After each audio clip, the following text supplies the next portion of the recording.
اگر کوئی شخص ہے تو وہ کسی اس طرح کے کاروبار میں مبتلا رہا ہے جو اسلام کی نظر سے جائز نہیں ہے یا نامناسب ہے، اور اب وہ متنبع ہوا اور اس نے وہ چھوڑ دیا، اور اگر وہ شخص اس طرح کی سوچ میں پڑ جائے کہ اس سے کمائے گئے کپڑے پہن کے اگر وہ کوئی حلال جاب کر رہا ہے تو وہ بھی اسے افیکٹ کرے گی،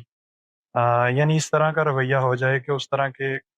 اس پیسوں سے کمائے گئے کوئی بھی ایسٹ کو استعمال کرے گا تو اس کے آنے والی انکم بھی افیکٹ ہوگی۔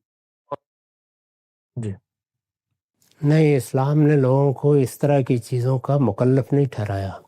اللہ تعالیٰ جب آپ کو توفیق دے اس کے بعد آئندہ کے لیے اپنی اصلاح کریں۔ البتہ اگر کسی شخص کا آپ نے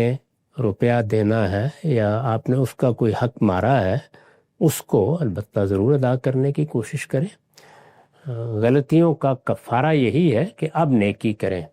تو اللہ تعالیٰ کا وعدہ ہے کہ جب انسان اس گناہ کو چھوڑ دیتا ہے، اس کو لفظ تابہ سے قرآن ادا کرتا ہے، الا من تابہ، اور دوسرا یہ وآمنہ، اپنے ایمان کی تجدید کرتا ہے، یعنی گویا اپنے آپ کو ایک مرتبہ پھر اپنے پروردگار کی بارگاہ میں پیش کر کے اقرار کرتا ہے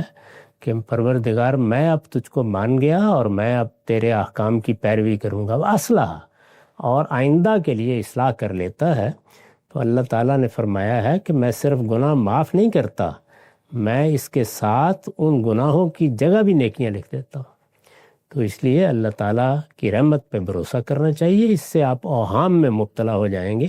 اور اندیشہ ہے کہ آگے بھی اصلاح کرنے کی بجائے انہی چیزوں میں پڑے رہیں گے۔ بس یہ دیکھیے متعین طور پر کہ کسی کا کوئی حق تو آپ پر عائد نہیں ہوتا، وہ ادا کر دیجیے۔